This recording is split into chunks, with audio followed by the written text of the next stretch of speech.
marketing, entrepreneurship, and all things small business.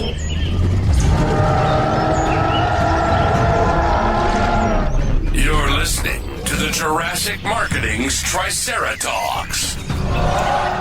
Now, here's your host, Justin Miller. Hey, welcome back to the podcast. This week, I got another clip for you out of our workshop. Hopefully you heard last week's podcast where I shared a little bit of what's going on in direct mail right now and why it's still relevant. This week, I have a little different take for you. I'm going to share some of my closing statements from that workshop. And it really talks into what I see is going to change in the future when it comes to marketing and direct mail in particular. You know, a little bit of what's going on with the post office right now. So if you're mailing already, you definitely want to listen. And some of my predictions, you know, how AI in particular and some other things are going to infect it. So, infect it? No, that's not what I want. Affect it. So take a listen. Hopefully you enjoy. And we'll be back next week with our regular podcast format. We have some great guests lined up the next month. Really excited about it. So first, I want to establish where we are at this point, because as long as you were playing along, which we checked ferociously throughout the day to make sure you were, you've done more today than most people ever actually implement. So if you get it out the door and in people's hands, like as far as direct mail goes, you just beat like 99% of the population, de facto. But it does have to go out the door. It doesn't do a whole lot of good just sitting around on your desktop. All right, so what do we have? We have newsletters to build trust, keep you top of mind, strengthen relationships. We have referral letters, create the new relationships, expand networks, generate opportunities. The two of them together are no longer random acts of marketing. You have the beginning of a system. And in my world, we call it the Jurassic Mail Trifecta. Yes, 3. We talked about 2. Was not intentionally leaving anything out. We'll talk about it in a second. And no, I don't have anything to sell at the end of our session together either. That's not the purpose here. So number 1 is the newsletters. Number 2 is referral letters. As I said, most people don't have both of those, and their marketing feels inconsistent to the recipient or to the current customer. And most people ignore the current customer when it comes to marketing. What we did not cover, let me get it, is outside of the room here. Dun-dun-dun. Kevin, this is where we would play background music if we had it. Instead, we're just going to see if my wireless microphone works all the way across the office, which it should. And this is somewhat to entertain myself, guys, but we did not cover these guys. So this is our Raptor, and if you see us at trade shows, you can see the Raptor. But Raptors in direct mail world are sales letters.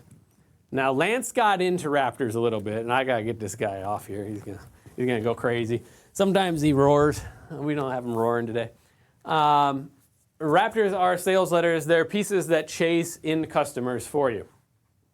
Why didn't I talk about them?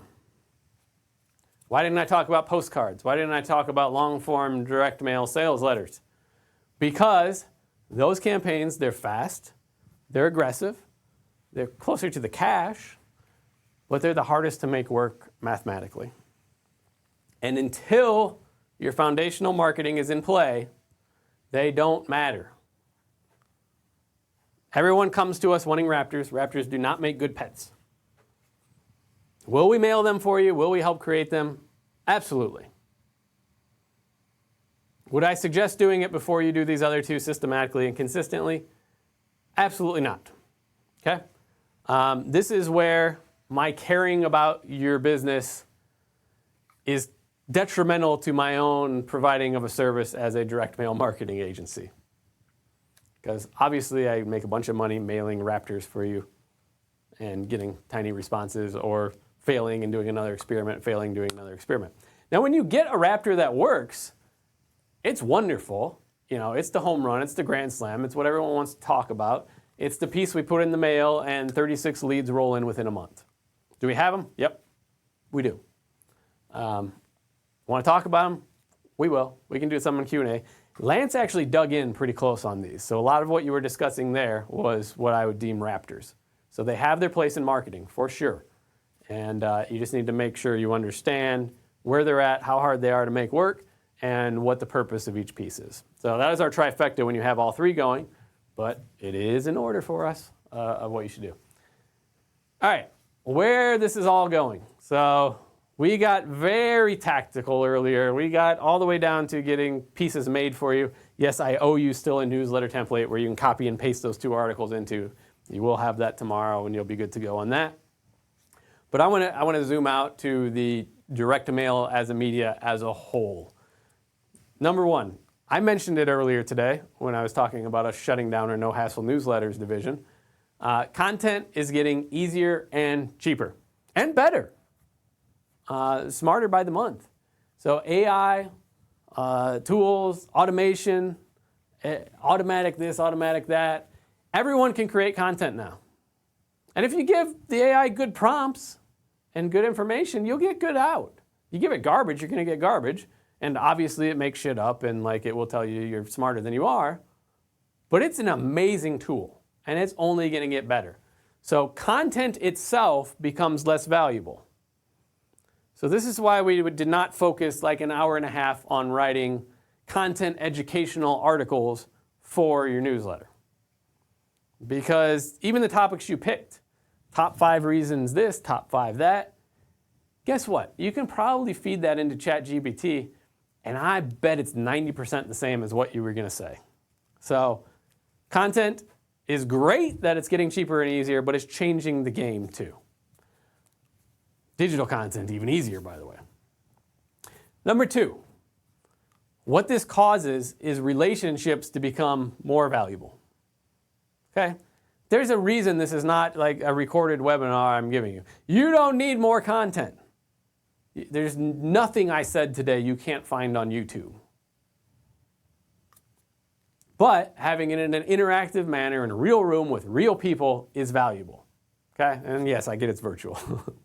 But we got as close as we could to being in the room together today. And I'll actually remember you because we had you on camera enough. You know, you don't get that watching a YouTube video. So everyone can create content. Who do we trust anymore? It's easy to be a fraud, right? So the advantage and the currency becomes trust.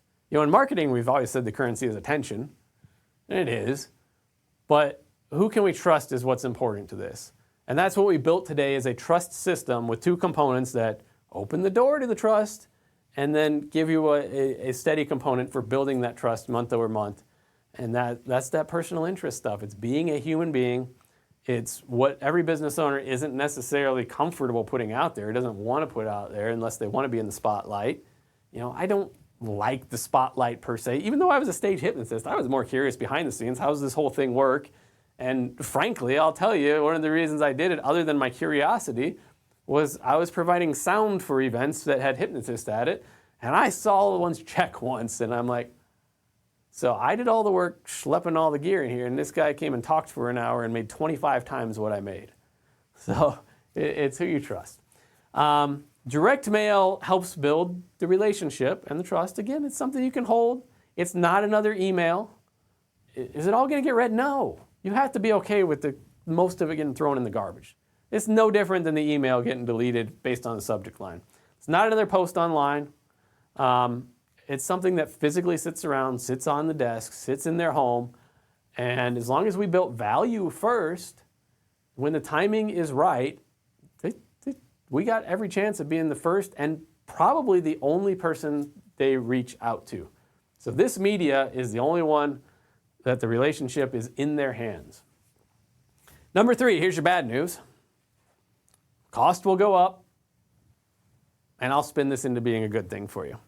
So in direct mail world, we have had, if you look at postage alone, we've had 5 increases in 3 years. Actually, just it was either this morning or yesterday, I read that USPS has an emergency approval to increase pricing for its parcels in this case and priority for fuel surcharge, okay? But barring that, postage is going up again. In June or July, we have another increase coming. Print costs continue to go up. Like, we all lived through COVID. Like, this particular industry was no different than any others. Everything just keeps going up, up, up. Okay? Digital cost for media that's performing goes up as well. You just don't necessarily see it right away. But here's the flip side. If you're sticking to relational marketing, you're sticking to long-term ROI, and you have a high-value product or service, every time postage goes up, people drop out. You probably don't have any you're going to be competing against anyway in the same inbox, but if you are in a competitive field and the math works out, every time it goes up, other people drop it. And this should be your benefit of being more alone. It should be a stable piece of marketing compared to other media and teamed with other media. So what are a lot of people going to do when they get your letter? They're going to Google you. You know, you're going to get attribution problems just like you do with every other media. But it's an opportunity as others drop out, you stand out more. Again, it's going to go up in price. I don't remember what the postage increase they're trying to get approved is. I think it's another 5% in the middle of the year. And as a service provider, the print prices continue to increase as well. Cat's out of the bag. It's not going back down again. Use it to your benefit, but make sure that you're focusing on the types that are going to give you the best ROI. Number 4, early advantage. I truly believe that this media from a small business perspective is making a comeback. Now, I'm not saying that just because I preach this. I'm not saying it for my own benefit because I don't care if you mail through us or not. I'd love it, obviously, if you do. But I think it's going to work better and better as it's harder to tell reality from AI online. So AI is going to get better and better. Right now, our BS meter is really good. You know, we can tell what's AI. My kids yell at commercials on the TV all the time. They're not marketers. They don't care what I talk about. But they spot it and they hate it. And I think that the AI will get better and it will get past a lot of people's trust hurdle. And at the point we start questioning reality from AI, we're in trouble. So, as marketers. So, the offline has that trust factor, and I think it's gonna separate itself exponentially higher. So, I think this becomes obvious again over time. I think figuring out the math and figuring out what works while it's as cheap as it's going to be is important. It feels old, yes. You know, I like digital. I came from digital. Direct mail feels old. It's also what I love about it is they can't change the rules. Now, the rules are super complex, like behind the scenes for mail, but they can't change them very easily. So it's great. You know the rules of engagement in the game. In theory, you are in control. We talked about 3 pieces of control earlier. So I think it's becoming more valuable, not less. And I think that's an advantage to you.